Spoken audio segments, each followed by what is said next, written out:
I never thought the end would come like this. One moment I was sitting in my apartment scrolling through my phone, laughing at some stupid video, and the next my chest felt like it was being ripped open from the inside. The pain was unbearable, and before I could even reach for help, the world around me blurred. I remember collapsing, the sound of my own breath rattling, and then nothing, just chaos fading into silence. When I opened my eyes again, I wasn't in my apartment. I wasn't anywhere I recognized. I was floating above my own body, watching paramedics press down on my chest, shouting orders I couldn't quite make out. Seeing myself like that was the strangest thing. I felt no pain, no fear in that moment. Just a strange detachment, like I was finally separated from all the noise of the world. I knew then I was dead. At first, I panicked. Everything I had ever been told about death, about judgment, about God, it all came rushing back to me. I had spent most of my life as a gay man hearing from pulpits and people that I was unworthy, that I didn't belong, that heaven wasn't for someone like me. Part of me thought, this is it. This is where I find out they were right. But then something unexpected happened. A light appeared ahead of me. Not a cold, blinding light, but a warm, living one. It pulled me in, gently at first, then stronger and stronger until I couldn't resist it. I was being carried through a tunnel, faster than thought, and all around me were flashes of my life. Childhood moments, my first kiss, the laughter of my friends, the shame I felt sitting in church pews wondering if God hated me. Every secret, every wound, every bit of love and regret playing before me like scenes from a movie. And then the tunnel ended, and I stepped into something so vast and bright that words fail me even now. The light wasn't just around me, it was inside me, filling every part of me. For the first time in my life, I felt fully seen. Not the mask I wore, not the defenses I built to survive, but the raw, unfiltered me. And it terrified me. Because in that brightness, I wasn't just exposed, I was understood. And that's when I saw him. There he was, stepping out of the radiance, more real than anything I had ever seen on earth. A figure clothed in light itself, a face too glorious to fully take in, and eyes. Oh, those eyes! They pierced right through me, but not with anger. With love. Fierce, undeniable, unshakable love. I knew instantly who he was. Jesus. And I broke. I fell to my knees, or whatever knees I had in that form, and all the walls I had built up my whole life crumbled. I wanted to explain myself, to defend myself, to say I know I was flawed, I know I messed up, I know people told me I wasn't enough, but the truth was, I couldn't speak. My soul was stripped bare before him, and he already knew everything. I braced myself for the rejection I had always feared, but what came next was nothing I ever expected. I will never forget the sound of his voice. It wasn't like human words that travel through air, it was deeper, fuller, like his voice wrapped around me and inside me at the same time. Every syllable vibrated with truth, and the first thing he said was my name. Not just Daniel, but my name in a way I had never heard before, as if he was calling out the deepest part of me, the part even I had tried to bury. When Jesus spoke my name, it shattered me. I wept. No, I sobbed. My whole existence poured out through me, all the shame, all the self-hatred I had secretly carried, even though I pretended I was proud, even though I laughed the loudest in the room. I realized in that moment that I had spent my life trying to outrun the feeling of being unwanted. And here was Jesus, the very one I had been told wanted nothing to do with people like me, saying my name as if I had always belonged to him. I stammered out, or maybe just thought, but Lord, I'm gay. I didn't even know why I said it, as if it was my ultimate disqualifier, the one truth that would make him step back and say, oh, then never mind. But instead, he knelt down to where I was collapsed, and those blazing, gentle eyes locked onto mine. I know, he said, not with disgust, but with a kind of tenderness that melted me. I know everything about you. Those words undid me more than anything else. because for the first time in my life I believed it. He really did know everything. The secret nights of loneliness, the times I clung to someone just so I wouldn't feel empty, the laughter I used to cover the ache inside, the times I cursed God thinking he had cursed me first. He knew it all. And still, he was here. Still, he was holding me in his gaze. Then came the words that struck me to the core. Jesus said, "You are not an accident. You are not a mistake. You are mine." I can't describe the weight of hearing that from his lips. All the years of being told I was broken beyond repair. All the prayers I had whispered into the dark, asking if God even noticed me. They all collided in that moment. And suddenly, I wasn't afraid anymore. But then, just as quickly, the love I felt turned into conviction.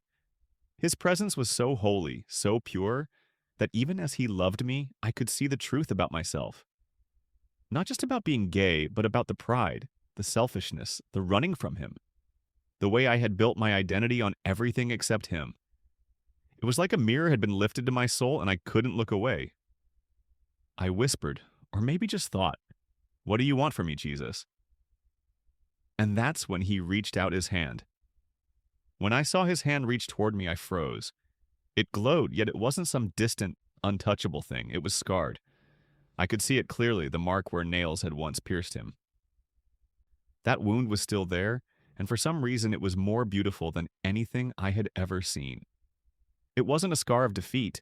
It was proof of love, proof that he had chosen to suffer for me. I hesitated. My whole life I had been told two different stories. One that God loved the world, and another that people like me were outside of that love. And now here he was, holding out his hand, as if daring me to believe the first story over the second. My chest trembled with fear. What if I take it and he pulls away? What if this is just a cruel test? But his eyes never moved from mine. They were steady, unwavering. I don't know how long I knelt there, but at last, something in me broke. I reached out and laid my hand in his. The moment our hands touched, it felt like every barrier, every chain, every lie I had believed about myself shattered all at once.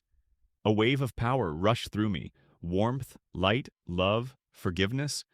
It wasn't a vague feeling. It was a person filling me from the inside out. I cried out, not from pain, but from release. All the years of trying to prove I was worthy, all the bitterness I had carried, all the self-condemnation, I felt it being stripped away like filthy rags. And then I heard him whisper, not with lips, but straight into my soul. I carried all of that already. You don't have to carry it anymore. My vision blurred with tears. I looked back at him and could barely form the words, "Why me? After everything? After who I am?" And he smiled, not a patronizing smile, but one that seemed to hold eternity in it. "Because I made you, because I love you, and because I have a purpose for you still." Those words stunned me. A purpose? I thought my story had ended on that hospital bed, but now he was telling me it wasn't over. Not even close. In his presence, time didn't feel real anymore. I didn't know if I had been there for minutes or years, but I knew this. I didn't want to leave. I wanted to stay with him forever. Yet deep down, I could feel something tugging at me, pulling me backward. The world I had just left wasn't finished with me. I clung to his hand tighter, terrified. "Don't let me go," I begged. And that's when he spoke again, words that both comforted me and shook me to my core. "You must return."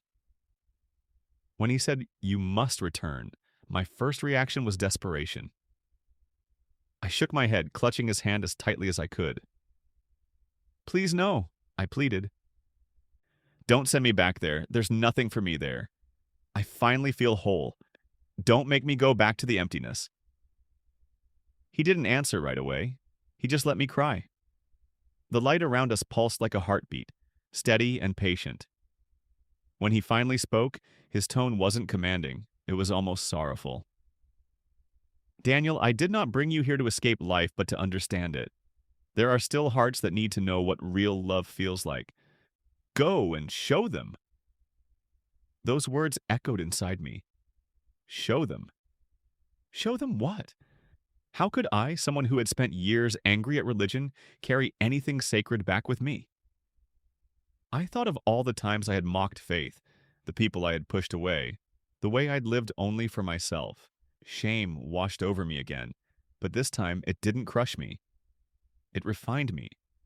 I realized that what I had called love before was often just the search for belonging. What I had been craving all along was this presence. Him. Jesus touched his hand to my chest, right where the pain had first struck me. When you return, he said softly, remember this moment. Tell them I am not who they think I am. Tell them I see them. Tell them I love them. I nodded, tears falling freely. But they won't listen, I whispered. They'll laugh. They'll say I made it up. His eyes met mine again, those same eyes that had undone me when I first saw him. Then love them anyway, he said, because love speaks louder than disbelief. A silence fell between us. I felt the pull getting stronger now, like a tide drawing me away from the shore. I didn't want to move, but I could feel the world of flesh and air calling me back. I looked at him one last time. Will you be with me? He smiled, and the light around him flared until it filled everything. Always, he said. And then the light broke open. I felt myself falling, not in fear, but in motion, like diving backward through a tunnel of wind and color. The brightness dimmed, sounds began to rush in, machines beeping, voices shouting. My chest heaved. A deep gasp tore out of me. I was back. The doctors around me jumped in shock as my eyes shot open. I could still feel the warmth of his hand on my chest. I couldn't speak yet, but inside one thought burned clear. I saw him. I know him. And nothing will ever be the same. The first thing I heard when I came back was someone shouting, "He's breathing! We've got him!" I was gasping like I'd been underwater for years. My chest burned. My throat felt like sandpaper, and my body trembled violently. For a few seconds, I didn't know where I was or even what I was. Everything around me looked dull compared to the light I'd just left. The hospital ceiling felt heavy, the air thick. It was like being forced into a smaller, darker world after seeing eternity. They kept asking me questions, my name, what day it was, if I could hear them. But all I could do was cry. I wasn't crying out of fear or pain. I was crying because I'd just left the most perfect place imaginable. I had seen him. I had been with him. And now I was back in a world that suddenly felt foreign. The nurses thought I was delirious. One of them leaned close and said, "You were gone for almost 10 minutes. We thought we lost you." 10 minutes. It felt like forever up there. I wanted to tell her that I'd been somewhere so real that this place felt like the dream. But when I opened my mouth, no words came out. My voice cracked, my throat ached, and even if I could speak, how could I explain something like that? For the next few days, I lay in that hospital bed replaying every second of what happened. The doctors called it a near-death experience. They said my heart had stopped, that the brain sometimes hallucinates when deprived of oxygen. But what I saw wasn't a hallucination. It was more real than the hands on my skin, more alive than any sound or color I'd ever known. I knew the difference between fantasy and truth. This was truth. At night when the room was quiet, I'd close my eyes and whisper, "Jesus, are you still here?" And every time I'd feel it, the same warmth, the same presence, like a heartbeat deep inside me. It wasn't as intense as before, but it was enough to remind me I wasn't alone. Yet even as I healed, fear began to creep in. How would I tell people? My friends wouldn't understand. Some of them mocked religion openly. Others would think I'd lost my mind. And what about the church? Would they even believe that someone like me had seen Jesus? The thought of returning to that world, the judgment, the labels, the division, terrified me. Still, I knew he had sent me back for a reason. His words echoed constantly in my mind. Tell them I see them. Tell them I love them. I didn't know where to start. I didn't know how to begin. But I knew this. My life was no longer mine to waste. So one night I whispered, "Okay, Lord, I'll tell them, even if no one believes me." Leaving the hospital felt strange. The world outside seemed louder, harsher. The city sounds, cars, voices, phones ringing, felt like static compared to the silence and peace of that other place. Every step I took felt heavy, like I was carrying two worlds inside me at once. When I got home, I stood in front of the mirror for a long time. My face looked the same. Same brown eyes, same tired lines, but something behind them had changed. I could still feel the touch on my chest where his hand had rested. Every time I remembered that warmth, I'd start to cry. I wasn't the kind of man who cried easily before, but now it was like my heart had softened into something I didn't even recognize. A few days later, I met up with some of my old friends. We were a loud group once, the kind that filled bars with laughter and sarcasm. They were happy to see me alive. But the moment I mentioned what happened, the tunnel, the light, Jesus, they went quiet. One of them, Marcus, laughed it off. "Man, you were hallucinating," he said. "Your brain was dying. It's science." Another friend looked uncomfortable and changed the subject. I didn't blame them. I'd probably have done the same once, but that night, alone in my apartment, I realized something. I wasn't supposed to convince anyone. I was supposed to love them, just like he said. I couldn't debate anyone into faith, but I could live differently. I could forgive people I once hated. I could stop hiding behind bitterness. I could show love in the small, quiet ways, the kind of love that doesn't ask anything in return. Still, it wasn't easy. I wrestled with myself daily. Part of me still felt unworthy, and another part wanted to run back to my old life because it was simpler. There were moments when I'd stare out the window at night and whisper, "Why me, Lord? Why pick someone like me to tell this story?"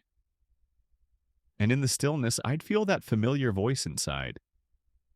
"Because you know what it feels like to be unseen. And now you know what it means to be found." That sentence stayed with me. To be found. That's what it was. He hadn't just saved me from death. He had found me in life. In my mess, in my confusion, in my loneliness, he found me. A few weeks later, something happened that would test everything I'd learned. A man I used to date, someone I'd hurt deeply, called me out of the blue. Hearing his voice brought back all the old guilt I thought I had buried. My first instinct was to hang up. But then I remembered Jesus' words, "Love them anyway." So I met him, and that meeting changed everything. I almost didn't go. My stomach was twisted the whole way to the cafe. I hadn't seen Aaron in years. The last time we spoke, I'd said things I can't ever take back. I hurt him out of my own fear, pushing him away because loving him made me face the parts of myself I didn't want to look at. He had been kind, patient even, and I threw it all away. When I walked in, he was already sitting by the window, staring down at his coffee. He looked up when he saw me, and for a second, neither of us said a word. There was a quiet tension between us, but beneath it, something else. A recognition. Maybe he could see that I wasn't the same man he once knew. He broke the silence first. "You died," he said, his voice flat. Not as a question, but a statement. I nodded slowly. "Yeah," I whispered, "but I came back." He laughed softly, shaking his head. "Of course you did. You always do." I told him everything then. Not in a rehearsed way, but as honestly as I could. I told him about the tunnel, the light, about Jesus. I told him what it felt like to have every wound, every failure, and every bit of shame laid bare before the kindest eyes I'd ever seen. I told him how Jesus didn't reject me, how he called me by name and told me I was his. Aaron listened quietly. I could see him fighting back tears, though he tried to hide it. When I finally stopped talking, he whispered, "Do you really believe it was him?" I looked him in the eye. "I don't just believe it," I said. I know it. I was there. And he told me to love, to really love, the way he does. We sat in silence for a long time after that. Then Aaron said something that broke me open all over again. You know, he said softly, I used to pray that you'd find peace. Not religion, just peace. I guess you did. I reached across the table, my hand trembling, and he took it. For the first time in years, I didn't feel tension or regret. I felt forgiveness. It was like the air between us changed. I told him I was sorry, really sorry, for everything, for using love like a shield, for hurting him, for running. He nodded. We were both running, he said. Maybe we were just looking for the same thing in different places. When I left the cafe, I walked home under a pale evening sky. The city lights flickered like stars, and I could feel the faint whisper of his presence again. This is what I meant. This is how you show them. It wasn't about preaching. It wasn't about arguing. It was about healing hearts, starting with mine. That night, I wrote everything down. Every word, every detail of what I'd seen. Every lesson I'd learned. Not because I wanted to be some spiritual teacher, but because I didn't want to forget. I wanted proof that love really had the final word. And then something happened again in my sleep.